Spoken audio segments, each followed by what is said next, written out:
उपसंहार 27 अक्टूबर 2006 को अपनी मृत्यु से कुछ क्षण पहले मध्य भारत के मध्य प्रदेश के अशोकनगर जिले के सैजी गांव में रहने वाले 125 वर्षीय साधु बाबा लालजी महाराज ने घोषणा की कि वे वास्तव में सुभाष चंद्र बोस थे। आखिरकार विवादास्पद भारतीय राष्ट्रवादी के रहस्यमय भाग्य का मामला सुलझ गया, जिसने हिटलर की मदद मांगी थी और भारत को अंग्रेजों से छुटकारा दिलाने के लिए जापानियों से लड़ाई लड़ी थी। दशकों से भारत में आज़ाद हिंद फौज के सर्वोच्च कमांडर के भाग्य से संबंधित षड्यंत्र के सिद्धांत प्रचलित थे। क्या बोस वास्तव में 18 अगस्त 1945 को उत्तरी फॉर्मोसा के मात्सुयामा एयरबेस पर एक हवाई दुर्घटना में मारे गए थे, या ये सब उनके भूमिगत या यूएसएसआर से लापता होने को छिपाने की एक चाल थी?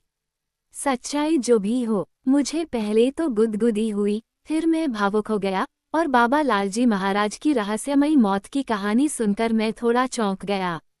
मैंने विस्तार से पढ़ा। गांव के आश्रम में साधु का घर न केवल बोस के जीवन और समय से संबंधित समाचार पत्रों की कतरनों, तस्वीरों और यात्रा टिकटों का एक समृद्ध स्रोत था, बल्कि उस पवित्र व्यक्ति ने अपने शरीर पर गहरे निशानों की ओर इशारा किया था, जिसके बारे में उन्होंने कहा था कि वे 60 साल से भी पहले उस दुर्भाग्यपूर्ण फॉर्मोसा हवाई दुर्घटना के समय विमान से गिरने के कारण मिले घावों के निशान थे। स्थानीय पुलिसकर्मी कविंद्रपाल सिंह चौहान जब साधु के घर सबूत जुटाने गए तो वहां भीड़ जमा होने लगी। यह ऐसी बात नहीं थी जिसे आसानी से नज़रअंदाज किया जा सके। लालजी महाराज आखिरकार एक पवित्र व्यक्ति थे और उन्होंने बोस के बारे में अक्सर बात की थी। पुलिस अधिकारी ने घटनास्थल पर पहुंचे पत्रकारों से कहा, अगर जरूरत पड़ी तो दावों की पुष्टि के लिए उनके शव को खोदकर निकाला जाएगा। अगर शर्लक होम्स मौके पर होते तो वे प्राथमिक अंकगणित के माध्यम से जल्दी से यह निष्कर्ष निकाल सकते थे कि अगर बाबा लालजी महाराज 125 साल के थे तो उनका जन्म 1881 में हुआ होगा, जो बोस से 16 साल पहले हुआ था। ये संभव है कि कई सालों तक पवित्र गांजा पीने के बाद बाबा अपनी तिथियों में गड़बड़ी कर रहे हों और उनकी मृत्यु के समय उनकी उम्र मात्र 109 साल रही होगी। ये भी सच है कि हिंदू धर्म में दैवीय पागलपन की एक लंबी परंपरा है। और फिर भी, हालांकि साधु की कहानी लंबी और दुबली लग सकती है, लेकिन ये तथ्य कि इसने व्यापक रुचि जगाई, भारत में जीवन के कुछ पहलुओं के बारे में बहुत कुछ कहती है, और मेरे लिए भारत और नागालैंड के बीच अजीब और लगभग अपरिहार्य रूप से दूर के रिश्ते के बारे में। भारत मुख्य रूप से हिंदू देश है और अपनी अपार संपदा और समान रूप से अपनी स्तब्ध कर देने वाली और अवर्णनीय गरीबी के बावजूद हिंदू धर्म इसके दैनिक जीवन के बहुत से हिस्सों को बहुत उज्ज्वल रंगों में रेखांकित और प्रकाशित करता है।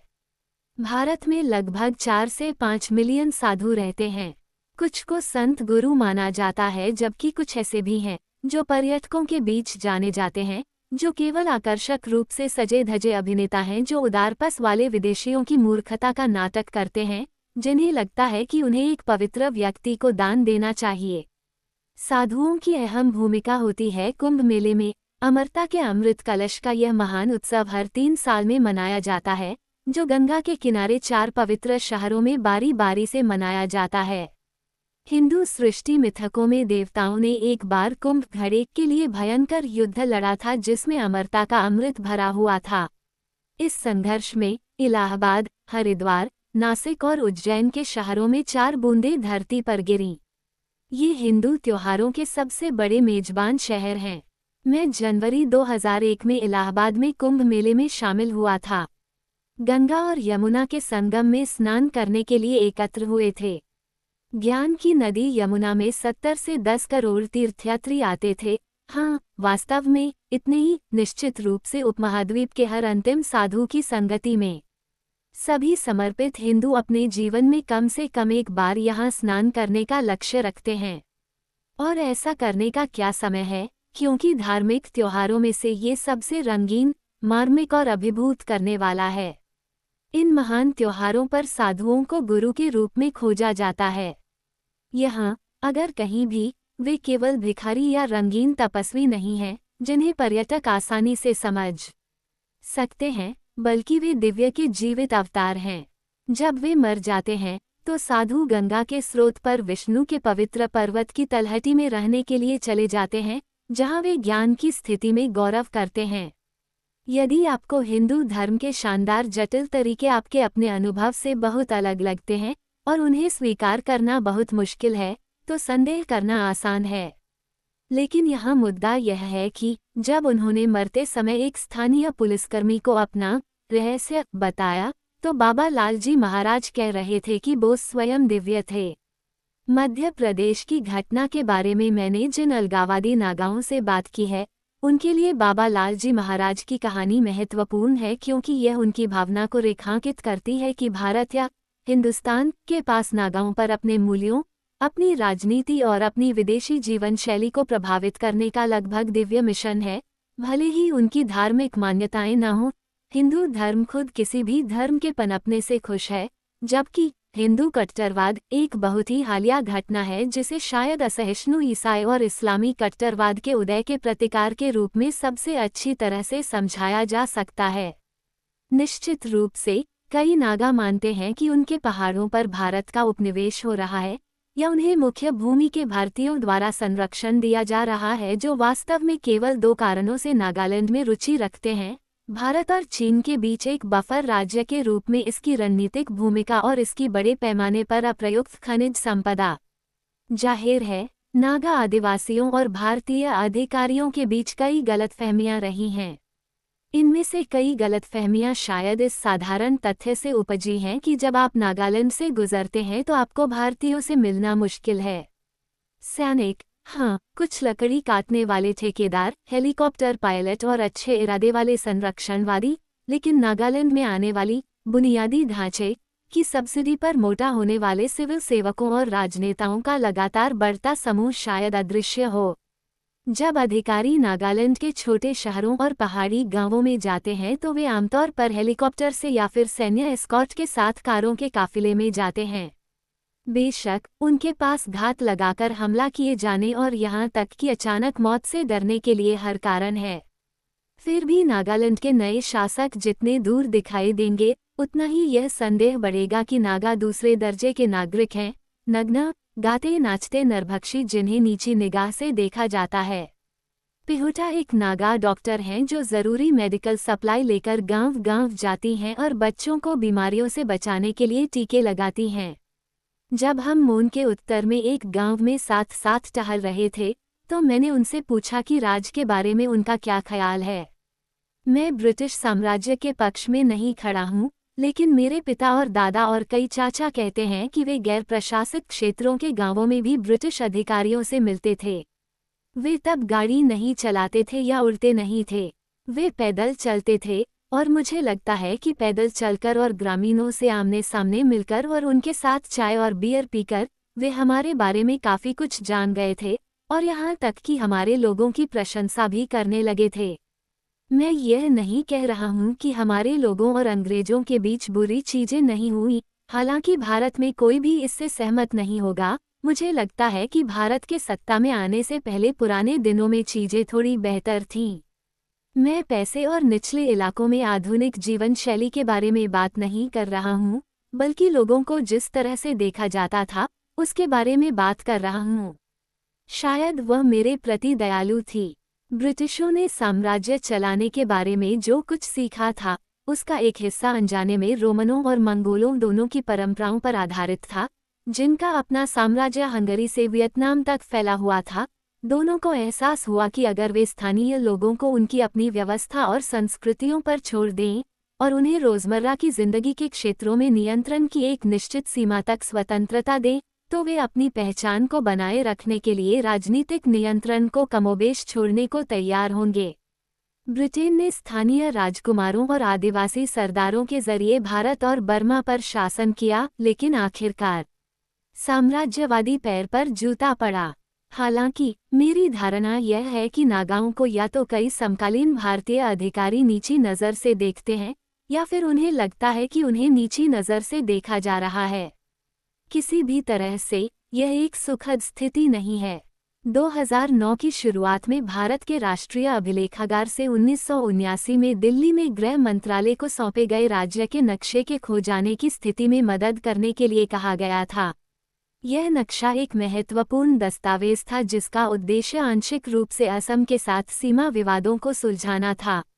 इसे उस वर्ष असम के अधिकारियों को सौंप दिया गया था और सुविधाजनक रूप से ये गुम हो गया। इसकी कोई प्रति नहीं थी। इस तरह के महत्वपूर्ण दस्तावेज का खो जाना दर्शाता है कि नागाओं और नागालैंड के साथ कितना लापरवाही से व्यवहार किया जाता है। यह एक ऐसा राज्य था जिसके पास अपना कोई नक्शा नहीं था। आधिकारिक दृष्टिकोण से तो ऐसा लगता है कि इसका अस्तित्व ही नहीं है। परेशानी पैदा करने वाले नागालैंड से हमेशा के लिए छुटकारा पाने का ये कितना चतुर तरीका है। इसे भारत के मानचित्रों से मिटा दिया जाए। दिलचस्प बात यह है कि नक्शे को फिर से बनाने का काम राष्ट्रीय अभिलेखागार की मदद से शुरू हुआ। ब्रिटिश औपनिवेशिक अधिकारियों और जिला अधिकारियों द्वारा बनाए गए 53 पुराने नक्शों को धूल से साफ किया गया और नागालैंड की सेवा में लगा दिया गया। इस तरह की और कई अन्य कहानियों से मैं यह महसूस करने से खुद को नहीं रोक सकता कि नागा स्वतंत्रता सेनाओं की कार्रवाइयों को अलग रखते हुए, जब तक नागालैंड का विकास नागाओं की सच्ची भावनाओं, मूल्यों, विश्वासों, संस्कृति और सौंदर्यशास्त्र को प्रतिबिंबित नहीं करता है, और जब तक इन्हें भारतीय सरकार द्वारा स्वीकार नहीं किया जाता है, तब तक नागाओं को ऐसा लगता रहेगा कि वे औपनिवेशिक व्यवस्था का हिस्सा हैं। जब तक भारत नागालैंड में सरकारी धन डालने की कोशिश से ज्यादा कुछ नहीं करता है, जो कि किसी भी मामले में अक्सर गलत लोगों के हाथों में चला जाता है, नागा न केवल अपनी स्वतंत्रता के लिए लड़ना जारी रखेंगे, बल्कि अन्य शक्तियों, विशेष रूप से चीन, की ओर भी बढ़ सकते हैं। सहायता, मित्रता और विकास के लिए ये कई मायनों में समझ में आता है। ब्रिटिश साम्राज्य के लंबे समय से चले जाने और अमेरिकी प्रभाव के कम होने के साथ चीन न केवल नई राजनीतिक और आर्थिक महाशक्ति बन रहा है, बल्कि वैश्विक बाजारों के इर्द गिर्द घूमने वाला केंद्र भी बन रहा है।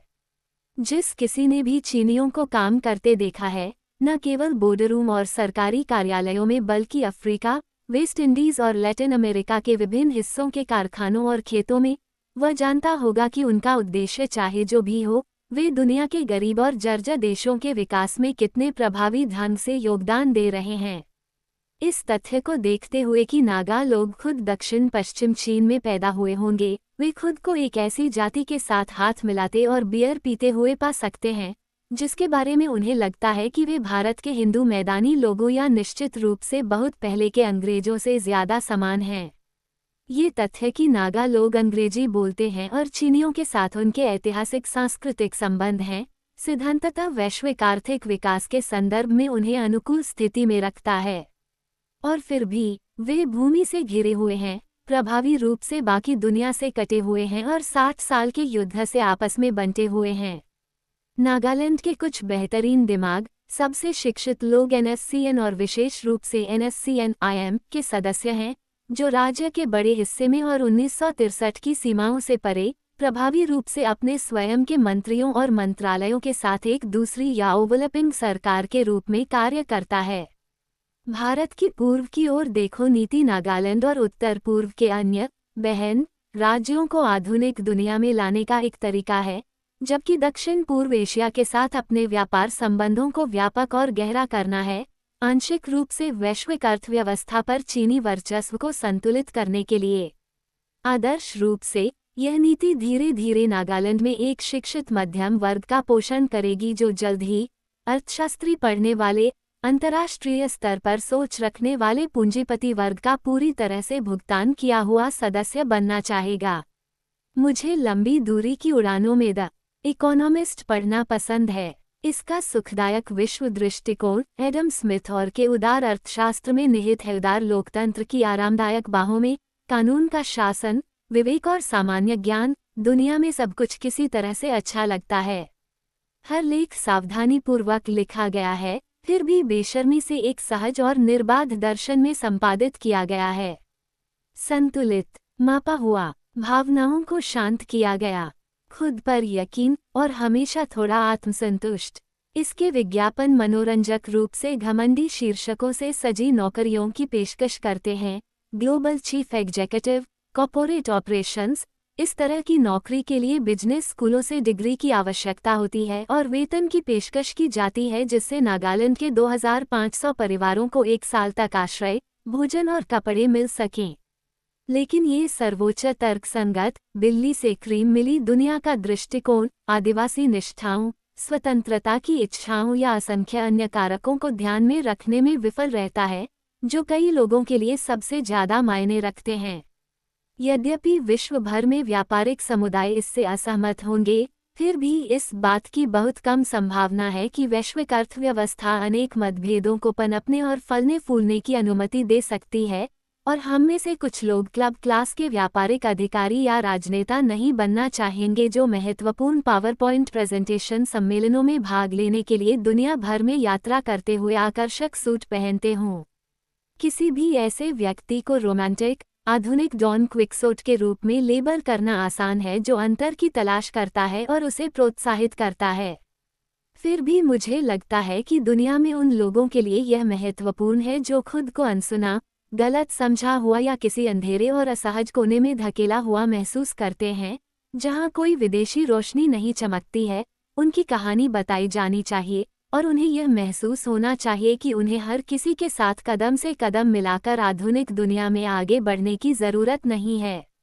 आज की बहुत सी समस्याएं सबसे शक्तिशाली सरकारों द्वारा यह मानने के कारण हैं कि उनके तरीके सही हैं, सभी तरीके मेरे तरीके हैं, जैसा कि दिलों की रानी ने इलिस से कहा था, और उन्हें किसी तरह अपने मूल्यों, अपनी राजनीतिक और आर्थिक प्रणालियों, अपने वित्तीय संस्थानों और यहाँ तक कि अपने पवित्र से पवित्र और कभी कभी विस्फोटक धर्मों को बाकी दुनिया पर थोपने का अधिकार है। यहाँ तक कि संयुक्त राष्ट्र और विभिन्न सहायता एवं शांति स्थापना एनजीओ, गैर सरकारी संगठन जो दुनिया भर में इसके साथ हैं, दुनिया के सबसे गरीब और सबसे पीड़ित कोनों में रहने वाले लोग हमेशा दुनिया के सबसे गरीब लोगों को या उचित उद्धारकर्ता के रूप में नहीं देखते हैं। कुछ समय पहले अफ्रीका के पूर्वी तट पर इरिट्रिया की असाधारण और बल्कि खूबसूरत इतालवी फांसीवादी शैली की राजधानी अस्मारा पर बीबीसी रेडियो कार्यक्रम बनाते समय मैं देश के एक आधुनिक वातानुकूलित 5 सितारा होटल इंटरकॉन्टिनेंटल अस्मारा के बाहर बिल्कुल नई ऑफ-रोड गाड़ियों की कतारें देखकर थोड़ा हैरान रह गया, जो शहर से काफ़ी दूर और स्थानीय लोगों से दूर हवाई अड्डे की सड़क पर स्थित थी। ये सत्ता से लबरेज संयुक्त राष्ट्र और एनजीओ के लोगों का आवास था। यूएन के सजे धजे इतालवी सैनिकों का एक दल या तो होटल के बाहरी स्विमिंग पूल में मौज मस्ती करते हुए या फिर रेस्टोरेंट बार की मेज़ों पर स्थानीय लड़कियों के साथ समय बिताते हुए दिखाई दिया, जो इतने कम कपड़े पहने हुए थी कि क्रिस्टोफ वॉन फ्यूराहेमेंडोफ उन्हें सिर्फ नग्न इरिट्रियावासी कह सकते थे। यूएन और एनजीओ के लोग, जिनमें से कई अच्छे और प्रतिबद्ध लोग हैं जो अपना सर्वश्रेष्ठ प्रदर्शन कर रहे हैं, उन्हें यहाँ जीप में सवार आदमी कहा जाता है, जैसा कि कई अन्य गरीब देशों में होता है, जहां बाहरी सहायता और सुरक्षा प्रदान करने का काम करने वाले लोग औपनिवेशिक पुलिस और अधिकारियों की तरह लगते हैं, खासकर उन लोगों के लिए जो दूर दराज के गांवों में बिना पानी के, बिजली या फ़ोन या रेडियो या टीवी के बिना अपना जीवन यापन कर रहे हैं।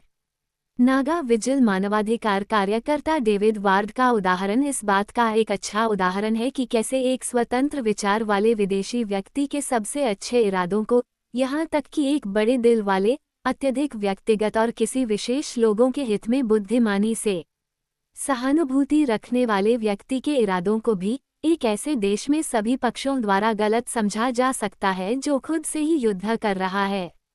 वार्ड की गलती, जिसे नागालैंड में शब्द थोड़ा निर्दयी लगता है, वह ये थी कि उसने जानबूझकर नहीं बल्कि दुर्घटनावश एक राजनीतिक और इस प्रकार आदिवासी गुट का पक्ष लिया।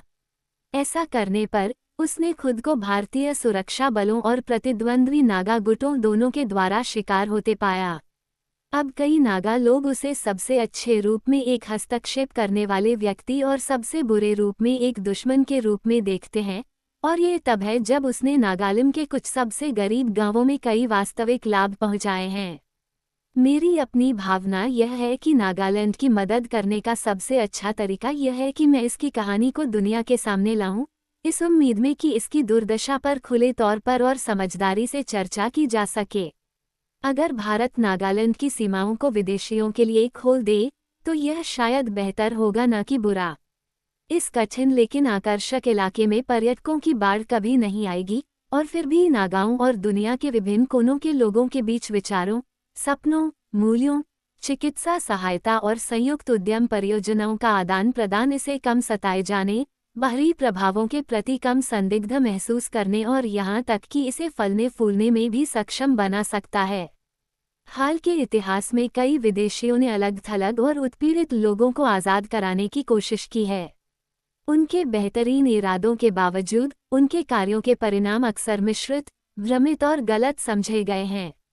टी.ई. लॉरेंस का शायद रोमांटिक यात्रियों की लगातार लहरों पर सबसे बड़ा प्रभाव रहा है, जो जंगली और दूर के लोगों से मिलने और उनके जीवन को साझा करने और यहाँ तक कि कुछ अच्छा करने की इच्छा रखते हैं। लॉरेंस का एक मुक्त और स्वतंत्र अरब का सपना, जैसा कि सर्वविदित है, ब्रिटिश और फ्रांसीसी की राजनीतिक मिलीभगत से क्रूरतापूर्वक चकनाचूर हो गया, जिन्होंने हमेशा रेगिस्तान की रेत को अपने संरक्षण और प्रभाव के तहत कई कृत्रिम राज्यों में विभाजित करने की योजना बनाई थी, कम से कम इसलिए नहीं क्योंकि ये प्राचीन और अभी तक विकसित नहीं हुए देश पहले से ही तेल से समृद्ध होने के लिए जाने जाते थे। लॉरेंस का भाग्य, उनकी प्रसिद्धि के बावजूद, ब्रिटिश राजनेताओं और अधिकारियों के बहुमत द्वारा एक रोमांटिक और अविश्वसनीय साहसी के रूप में उपहास किया जाना था, जबकि उन्हीं अरबों द्वारा तिरस्कृत किया जाना था जिनके साथ उन्होंने एक कपटी और लालची साम्राज्य की सेवा में एक ब्रिटिश अधिकारी होने के कारण लड़ाई लड़ी थी। इसमें कोई आश्चर्य नहीं कि बाइबल शैली में महाकाव्य सेवन पिलर्स ऑफ विजडम 1922 लिखने के बाद लॉरेंस ने उस प्रसिद्धि से दूरी बना ली जो उन्होंने लोकप्रिय दर्शकों के बीच सफ़ेद वस्त्रधारी, मसीहाई और असंभव रूप से वीर अरब के लॉरेंस के रूप में अर्जित की थी। उन्होंने सेना और आरएएफ में एक आम सैनिक के रूप में शरण ली और डोरसेट की गलियों में एक मोटरसाइकिल दुर्घटना में उनकी मृत्यु हो गई, जो दक्षिण पश्चिम इंग्लैंड का एक कोना है, जो सांस्कृतिक रूप से, मुझे लगता है, अरब की तपती रेत से जितना दूर हो सकता है, उतना दूर है। जहाँ तक डेविड वार्ड का सवाल है, जो अब स्कॉटलैंड में चुपचाप रह रहे हैं, नागा लोगों के प्रति उनका प्यार, जिन्हें वे बहुत अच्छी तरह से जानते हैं, कम नहीं हुआ है, लेकिन उन्हें इस तथ्य को स्वीकार करना पड़ा है कि आंतरिक गुटों से विभाजित देशों में विदेशी कभी भी वास्तव में जीत नहीं सकते हैं। जब मैं नागालैंड आया तो अपने खुद के सितारे का अनुसरण करते हुए और कुछ हद तक अपने पिता, दादा और अन्य रिश्तेदारों के नक्शे कदम पर चलते हुए, जो पुरानी और घुमावदार पारिवारिक तस्वीरों में चमकते थे, जो चिकित्सा, सैनिक, चाय, जहाज और रेलवे के माध्यम से पूर्व और उत्तर पूर्व भारत में शामिल हो गए थे, मैं एक ऐसी दुनिया में एक पर्यवेक्षक से अधिक कुछ नहीं बनना चाहता था जिसे मैं इतना खास बनना चाहता था। जब मुझे आखिरकार हिमालय की तलहटी से नीचे एक लंबी यात्रा के माध्यम से नागालैंड पहुंचने का अवसर मिला, तो मैं बस चलना, बात करना और देखना चाहता था। मुझे किसी भी तरह के हस्तक्षेप में कोई दिलचस्पी नहीं थी, न ही मैंने असम के पूर्व में नीली पहाड़ियों के बारे में ही या कोई अन्य किताब लिखने की योजना बनाई थी। बचपन से ही मैं Richard Burton, Charles Doughty, Harry St John Philby, T E. Lawrence, Robert Byron, Wilfred Thesiger, John Morris, Eric Newby, Colin Thubron और ब्रूस चैटविन जैसे ब्रिटिश लेखकों की क्लासिक यात्रा पुस्तकों का शौकीन पाठक रहा हूँ। और फिर भी मुझे लगता है कि मैं नागालैंड, मेरा नागालैंड, एक निजी पनाहगाह, मेरा गुप्त उद्यान, मेरी खोई हुई दुनिया, मेरा शांगरीला बनना चाहता था। ऐसा आंशिक रूप से इसलिए था क्योंकि यह वीजा प्रतिबंधों के मामले में निषिद्ध था, लेकिन अधिक इसलिए क्योंकि यह भारत और उससे परे की भूमि की छिपी हुई दुनिया का प्रतिनिधित्व करता था, जिसे देखने का सपना मैंने बहुत छोटी उम्र से देखा था, हालांकि उस समय एक तरह से और शैली में, जैसा कि ब्रिटिश साम्राज्य के पोते पोतियों के लिए उपयुक्त था। मुझे यह अजीब और हास्यास्पद लगता है कि सरकारी वेबसाइटों पर भारतीय और अंतर्राष्ट्रीय पर्यटकों के मनोरंजन के लिए प्रस्तुत नागालैंड मेरी बचपन की कल्पना से भी कहीं ज्यादा भोली और लड़कों की शैली वाली भूमि है। राजनीति, युद्ध या यहाँ तक कि नागा पहाड़ियों की असली सुंदरता का कोई जिक्र नहीं किया गया है। यहाँ के कई लोगों की जटिल प्रकृति और संस्कृति का तो बिल्कुल भी जिक्र नहीं किया गया है। मैं भी भारत से प्यार करने लगा था, जैसे कई अन्य लोगों को पहली नज़र में और पहली ही गंध से हुआ है। ऐसा कैसे न होता। एक गुलाब के फूल को देखने से माउंट एवरेस्ट पर सूर्योदय के समय मैं पहली बार टाइगर हिल पर खड़ा था। टॉय ट्रेन, रेलवे पर घूम, स्टेशन से दार्जिलिंग तक की छोटी सी यात्रा, कलकत्ता बस स्टॉप पर साड़ी पहने लड़कियों को एक दूसरे के चमकते ताड़ के तेल से सने बालों में मादक सुगंधित ताजे फूल बुनते हुए देखना, भारत ने मुझे अपनी कामुक बाहों में जकड़ लिया। और फिर भी नागालैंड, वे दूर बंद नागा पहाड़ियाँ, अगर वे अस्तित्व में थीं तो किसी दूसरी दुनिया से संबंधित लगती थीं, और एक ऐसी दुनिया जो शायद, जहाँ तक मुझे पता है, 16 टोपी और लंबी खाकी शॉर्ट्स में ब्रिटिश औपनिवेशिक अधिकारियों के दिनों से नहीं बदली है। इसी भावना से जे.पी. मिल्स ने 14 नवंबर 1936 को कैंप फिरेहरे से असम की श्रीमती पमला मिल्स को पुनः पत्र लिखा। आज हमारे सामने पहाड़ियाँ थीं, 10 मील में 100 गज भी समतल नहीं थे। सबसे पहले हम 2000 फीट नीचे एक नाले पर उतरे और 1500 फीट चढ़कर थुंगारे पहुँचे, फिर 1500 फीट नीचे एक नाले पर पहुँचे जो कि सीमांत क्षेत्र है, और लगभग 3000 फीट चढ़कर अपने कैंप पर पहुँचे, जो एक बहुत ही बढ़िया और विशाल कैंप था। हम सभी ने खूब खाना खाया, सूखी शर्ट पहनी और आराम किया, सैंडविच खाया और बैरन क्रिस्टोफ वॉन फ्यूरा हेमेंडॉफ और मैं गांव देखने गए। हर कोई इतना मिलनसार है कि हम गांव में किसी एस्कॉर्ट को नहीं ले गए, जहां गोनबुरा ने हमें एक क्रॉसबो के साथ एक प्रदर्शनी दी, जो दुनिया के इस हिस्से में लोकप्रिय हथियार है। फिर मैं वापस आया, अपना टेंट लगाया, अपने जूते उतारे और चाय आने तक मुर्दों की तरह सोया रहा। मुझे लगता है कि इन शो में चाय दिन का सबसे अच्छा भोजन है, और इसमें कोई संदेह नहीं है कि यह आपको खुश करती है। हम हर शाम डिनर से पहले इकट्ठे होते हैं। मुझे लगता है कि विलियम्स बहुत थके हुए हैं। मैंने सुना कि वे अस्पताल के अर्दली को मालिश करने के लिए बुला रहे हैं। बैरन ने अपना सैंडविच खत्म करते ही लेटकर सो जाना शुरू कर दिया, ठीक वहीं जहां वे बैठे थे। स्मिथ काफी पका हुआ है, मुझे लगता है, लेकिन वह जरूरत से ज्यादा इधर उधर भागता है। आपका सख्त फिलिप मिल्स बहुत मजबूत है, धन्यवाद। हालांकि वह किसी से भी ज्यादा उम्रदराज है पूरे संगठन में, और भी बहुत कुछ था। हम 9:15 बजे तक ड्रिंक्स पीते रहे, एक बहुत ही मजेदार पार्टी, सूप, मछली, बाकिंग डियर और सूखे मेवे। हमारे पास सब्जियां बहुत कम हैं। स्मिथ मोकोकचुंग में बहुत देर से पहुंचे थे, इसलिए अभी तक सब्जियां तैयार नहीं थीं। इसलिए हमारे पास बेक्ड बीन्स का एक डिब्बा था। कल हमें एक छोटा मार्च करना है। स्तंभ एक घाटी से नीचे जाता है और दूसरी तरफ चढ़ता है। बैरन और मैं कुछ गांवों से होकर जा रहे हैं, थोड़ा लंबा लेकिन कम खड़ी चढ़ाई। नागालैंड के काल्पनिक भूगोल, वन्य जीवन, वनस्पति, जीव जंतु और यहाँ तक कि जंगली खाद्य मशरूम के बारे में विस्तृत जानकारी के बिना, कलकत्ता, टाइगर हिल, राजस्थान, पंजाब या दिल्ली से बहुत दूर इस बॉय स्काउट की दुनिया में मेरे पास जानने के लिए बहुत कुछ था। फिर भी मिल्स का पत्र वह नहीं है जो लगता है। ये कई अन्य पत्रों के साथ जिला अधिकारी द्वारा पूर्वी पहाड़ियों और सीमा पार बर्मा में सैनिकों की एक कंपनी के साथ किए गए दंडात्मक अभियान पर लिखा गया था, जो उस समय ब्रिटिश साम्राज्य का भी हिस्सा था। अभियान पर नागा जनजातियों ने गोलीबारी की और उन्होंने जवाबी गोलीबारी की। कैम्ब्रिज विश्वविद्यालय में सामाजिक नृविज्ञान के प्रोफेसर एलन मैकफलेन द्वारा वीडियो पर बनाए गए एक साक्षात्कार में एक बुजुर्ग वॉन फ्यूरा हेमेंडॉफ ने बताया कि दल को आदिवासियों पर हमला करने के लिए भागना पड़ा। ब्रिटिश सैनिकों ने उनमें से 5 को गोली मार दी और दल ने बुरी तरह से व्यवहार करने वाले गांवों में घरों को जला दिया। मुझे नागालैंड की वास्तविक तस्वीर को एक साथ जोड़ने में कुछ समय लगा, जैसा कि तब था और अब है। मुझे उम्मीद है कि इस किताब में आप देखेंगे कि कैसे दुनिया के एक हिस्से में रहने वाला एक बच्चा बड़ा होकर एक ऐसी ज़मीन और लोगों से मिलता है जिन्हें बचपन के सपनों में या किसी गुप्त और बहुत पहाड़ी बगीचे की दीवारों के भीतर नहीं रखा जा सकता। और क्यों इस लेखक ने इस कहानी को इतने लंबे समय तक अपने तक ही सीमित रखा, इस उम्मीद में इसे बताना सबसे अच्छा समझा कि नागा लोगों को उनकी आश्चर्यजनक सुंदर पहाड़ियों के किले के बाहर से उचित सुनवाई मिलेगी। मैं यह नहीं कह सकता और न ही मैं ये कहने के योग्य हूँ कि नागाओं का वास्तव में क्या होगा। क्या वे पाने और खर्च करने की आधुनिक दुनिया का हिस्सा बन जाएंगे, जो हवा में इधर उधर बेमतलब घूमते रहेंगे? Conditioned shopping mall. क्या नागालैंड के युद्धरत गुटों के बंदूकधारी अपने हथियार नीचे रख देंगे और उन्हें बंद कर देंगे? क्या एनएससीएन के दिग्गज शांति और आर्थिक विकास चाहने वाली युवा पीढ़ी को राजनीतिक डायनासोर लगेंगे? उनके मामले में, और आयरिश कवि W.B. येट्स के शब्दों को उधार लेते हुए, जो गुटिया हिंसा के प्रभाव को अच्छी तरह से जानते थे, बहुत लंबे समय तक बलिदान दिल को पत्थर बना सकता है।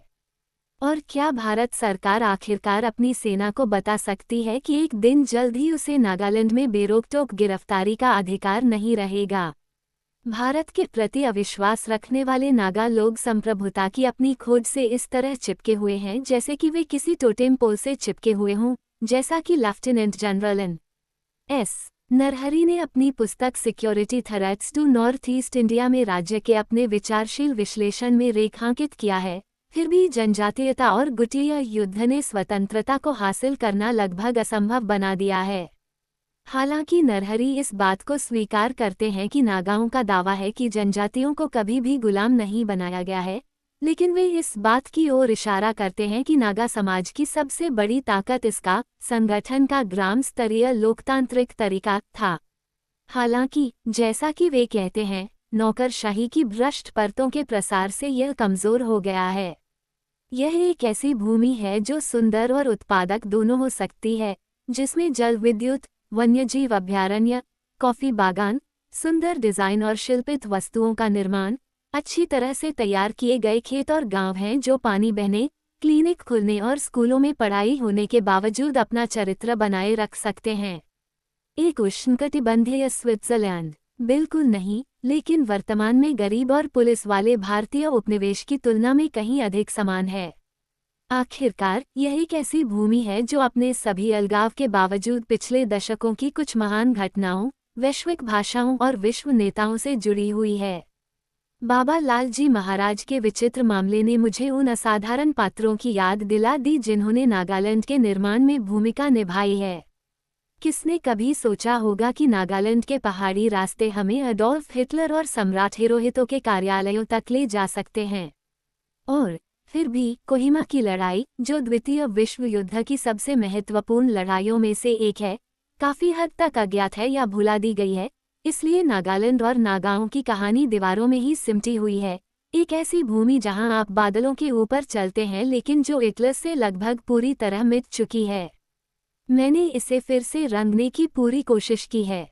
मैंने इस पुस्तक को एक पुराने सफोक दीवार वाले बगीचे के सामने एक जॉर्जियाई रेक्टरी के अध्ययन में अंतिम रूप दिया।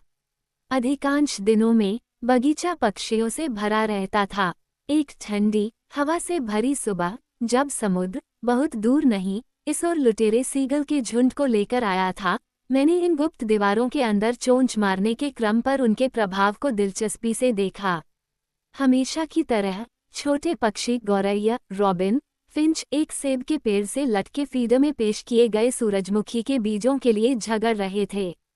उन सभी के लिए पर्याप्त से अधिक बीज थे, फिर भी वे कैसे फड़फड़ाते थे और एक दूसरे को खाने से रोकने के लिए लड़ते थे। लेकिन जब सीगल ने गोता लगाया तो वे सभी तितर बितर हो गए। इस तरह के अपरिचित और बारीकी से परिभाषित स्थान पर उतरने से सावधान, इतना कम खाना खाते हुए स्थानीय पक्षियों को अधिकतम व्यवधान पहुंचाते हुए, उनकी गौथिक चोंच और शक्तिशाली पंखों से डरते हुए। इतना कुछ मैंने सोचा, और इतना प्यारा स्थान, और फिर भी सभी के लिए इतना संघर्ष। या बिल्कुल नहीं। झड़पों के बीच कबूतर बगीचे के ऊपर कोच हाउस की छत से नीचे उतरते और घास पर गिरे हुए सारे बीज खाते और संतुष्ट दिखते। मैंने बगीचे की दीवारों के ऊपर दूर की बर्फीली पहाड़ियों को देखा और फिर से नागालैंड के बारे में सोचा, और कैसे J.P. मिल्स और क्रिस्टोफ वॉन फ्यूरा हेमेंडॉफ से लेकर A.Z. फिजो और जवाहरलाल नेहरू, सुभाष चंद्र बोस और मेरे पिता की पीढ़ी के ब्रिटिश अधिकारियों से लेकर NSCN के और NSCN-IM के नागा कैडरों तक, हम सभी अपने अपने चारदीवारी वाले बगीचों के प्राणी हैं। और जब हम बड़ी तस्वीर देखने के लिए पहाड़ियों से ऊपर उठते हैं, तब भी हमारा नजरिया उन लोगों को कितना उदासीन, अलग और अकेला लगता होगा जो नीचे अस्तित्व और स्वतंत्रता के लिए लड़ रहे हैं, चाहे कितना भी गड़बड़ क्यों न हो।